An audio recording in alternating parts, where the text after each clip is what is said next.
Построенные в 1950-х годах по всей Европе во время Холодной войны, такие станции дальней связи, контролируемые вооруженными силами НАТО, были закрыты и заброшены с 1995 года, когда произошел переход к более простым и современным способам передачи информации.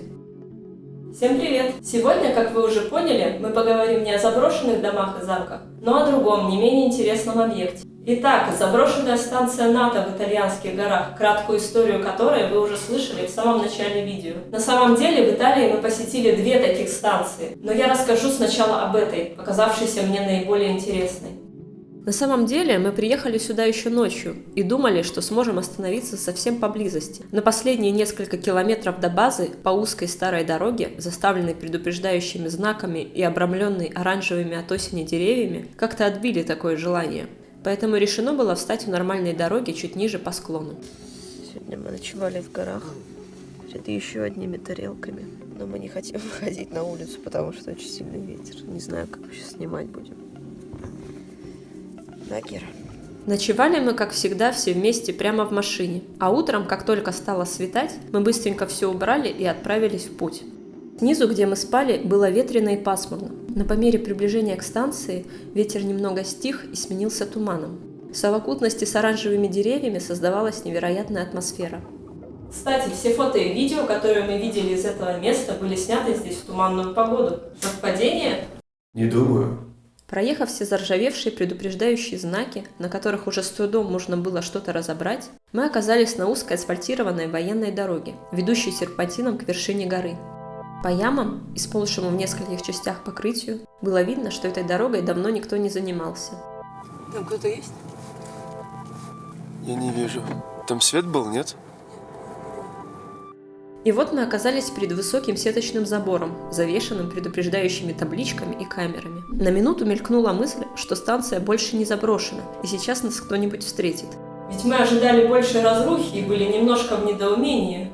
А вдруг за станцию снова кто-то взялся, и сейчас нас, приехавших на русских номерах, возьмет и скрутит отряд военных за то, что мы на их территорию залезли. Ведь мы же так мастерски игнорировали все предупреждающие знаки на пути.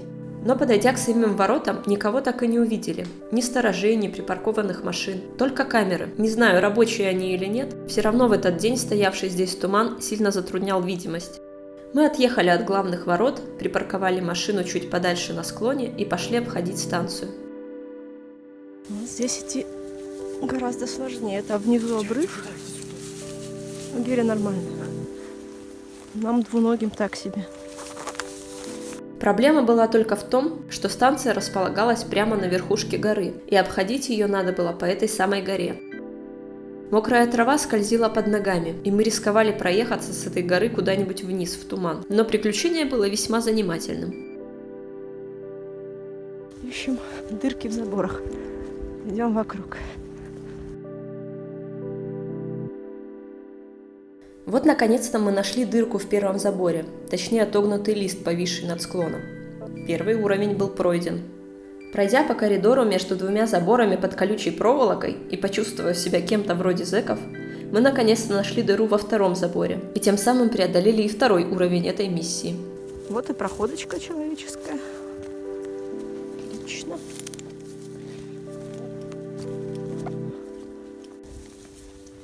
В общем, наша цель — вот эти вот тарелки. Теперь был еще один подъем по мокрому склону к самим тарелкам. Мы соскальзывали, но шли. И так был пройден уровень 3, и мы оказались перед этими огромными радарами, которых здесь было 4 штуки.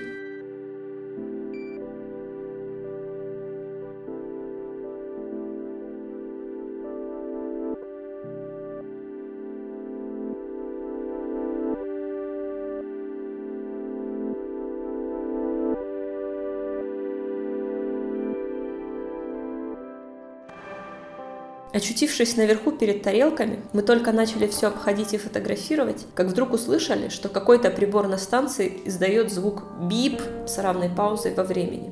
Звук напрягал, но что это такое работало, мы не поняли и выяснять не полезли. Обошли эти приборы стороной.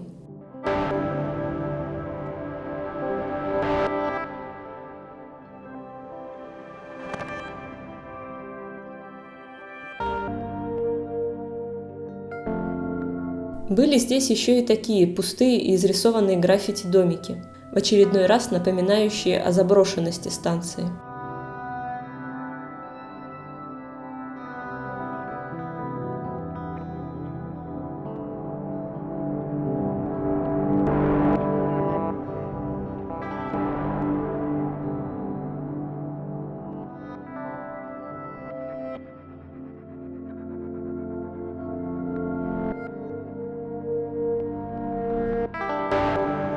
Насладившись этим местом, а главное дорогой до него, мы стали возвращаться тем же путем к машине.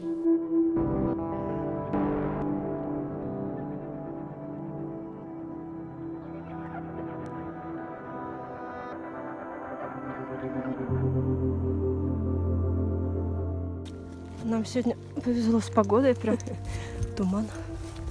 Очень красиво. Правда, на дрон не поснимать, но ничего. Туман такой, что вообще ничего не видно. Но машина где-то там.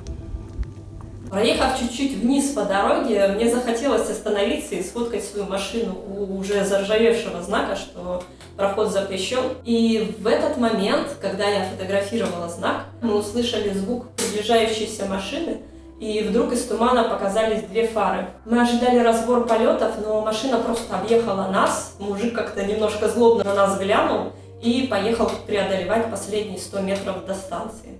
Кто это такой, что он здесь делает, мы как-то узнавать особо не хотели, поэтому быстренько сели в свою машину, спустились с военной дороги и выехали на дорогу нормальную. Вот и все, это небольшое туманное путешествие заканчивается. Пожалуйста, не забывайте подписываться на канал, ставить лайки или оставлять комментарии. Это не попрошайничество, а, к сожалению, единственный способ в современном медийном мире нам двигаться дальше. Всем пока и до новых встреч!